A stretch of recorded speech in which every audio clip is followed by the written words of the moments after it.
नमस्कार दोस्तों, स्वागत है आप सभी का एक बार फिर से हमारे चैनल पौराणिक लोक पर।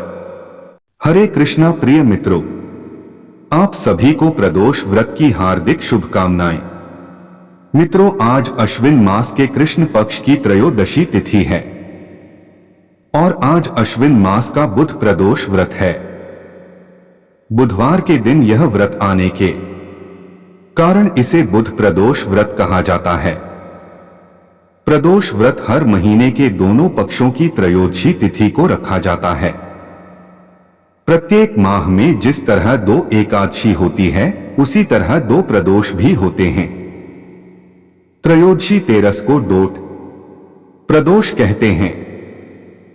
मित्रों, हिंदू पंचांग के अनुसार अश्विन मास में कृष्ण पक्ष की त्रयोदशी तिथि 11 अक्टूबर 2023 को शाम 5:37 पर प्रारंभ होगी और 12 अक्टूबर 2023 को शाम 7:53 पर समाप्त होगी।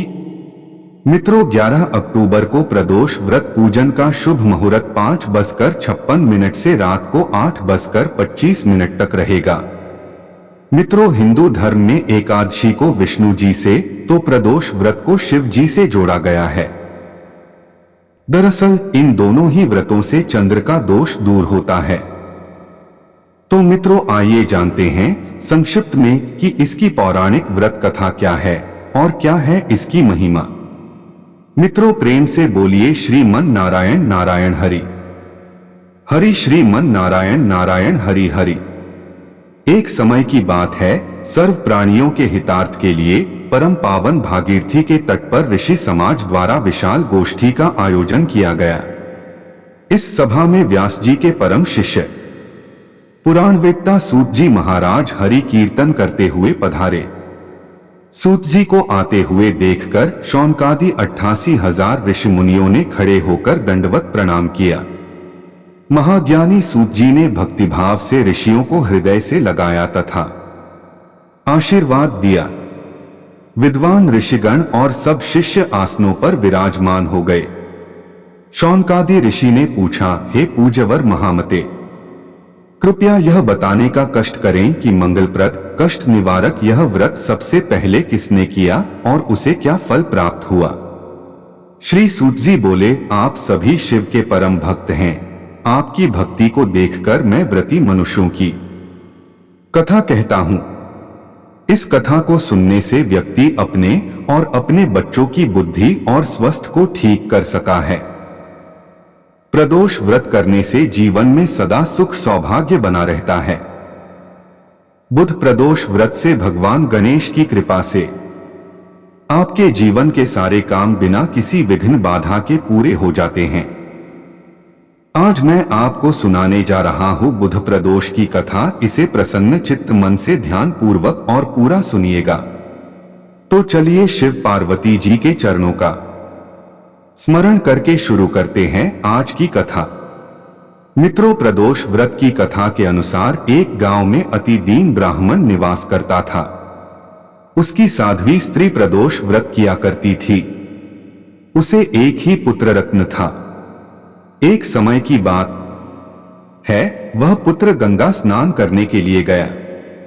दुर्भाग्यवश मार्ग में चोरों ने उसे घेर लिया और वे कहने लगे कि हम तुम्हें मारेंगे नहीं, तुम अपने पिता के गुप्त धन के बारे में हमें बतला दो।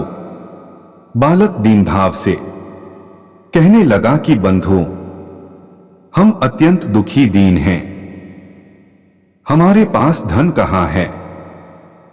तब चोरों ने कहा कि तेरे इस पोटली में क्या बंधा है। बालक ने निसंकोच कहा कि मेरी मां ने मेरे लिए रोटियां दी हैं। यह सुनकर चोरों ने अपने साथियों से कहा कि साथियों, यह बहुत ही दीन दुखी मनुष्य है, अतः हम किसी और को लूटेंगे। इतना कहकर चोरों ने उस बालक को जाने दिया। बालक वहां से चलते हुए एक नगर में पहुंचा। नगर के पास एक बरगद का पेड़ था। वह बालक उसी बरगद के वृक्ष की छाया में सो गया।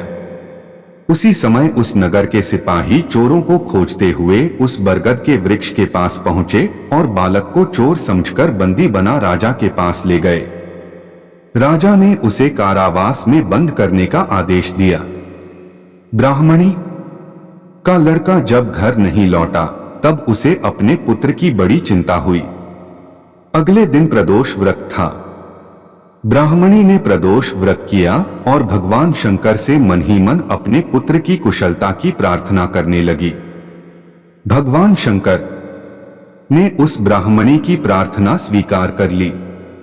उसी रात भगवान शंकर ने उस राजा को स्वप्न में आदेश दिया कि वह बालक चोर नहीं है, उसे प्रातः काल छोड़ दें, अन्यथा उसका सारा राज्य वैभव नष्ट हो जाएगा। प्रातः काल राजा ने शिवजी की आज्ञानुसार उस बालक को कारावास से मुक्त कर दिया। बालक ने अपनी सारी कहानी राजा को सुनाई। सारा वृत्तांत सुनकर राजा ने अपने सिपाहियों को उस बालक के घर भेजा और उसके माता पिता को राजदरबार में बुलाया। उसके माता पिता बहुत ही भयभीत थे। राजा ने उन्हें भयभीत देखकर कहा कि आप भयभीत न हो, आपका बालक निर्दोष है। राजा ने ब्राह्मण को 5 गांव दान में दिए जिससे कि वे सुखपूर्वक अपना जीवन व्यतीत कर सके। स्कंद पुराण के अनुसार जो भक्त प्रदोष व्रत के दिन शिव पूजा के बाद एकाग्र होकर प्रदोष व्रत कथा सुनता या पढ़ता है उसे 100 जन्मों तक कभी दरिद्रता नहीं होती। ब्राह्मणी के प्रदोष व्रत के महात्म्य से जैसे राजकुमार और ब्राह्मण पुत्र के दिन फिरे, वैसे ही शंकर भगवान अपने दूसरे भक्तों के दिन भी फेरते हैं। बोलिए शंकर भगवान की जय, गौरी पुत्र गणेश की जय। बोलिए श्रीमन नारायण नारायण हरि हरि, श्रीमन नारायण नारायण हरि। अब सुनिए दूसरी कथा। मित्रों, पौराणिक कथानुसार चंद्र का विवाह दक्ष प्रजापति की 27 नक्षत्र कन्याओं के साथ संपन्न हुआ, जिसमें उनकी पत्नी रोहिणी बहुत खूबसूरत थी। चंद्र रोहिणी से अधिक प्रेम करते थे। इसी प्रकार से समय बीतने लगा एवं चंद्र का रोहिणी पर अधिक स्नेह देख शेष कन्याओं को बहुत दुख होने लगा। इस बात को लेकर वो अपने पिता के पास गई और अपने पिता दक्ष से अपना दुख प्रकट किया।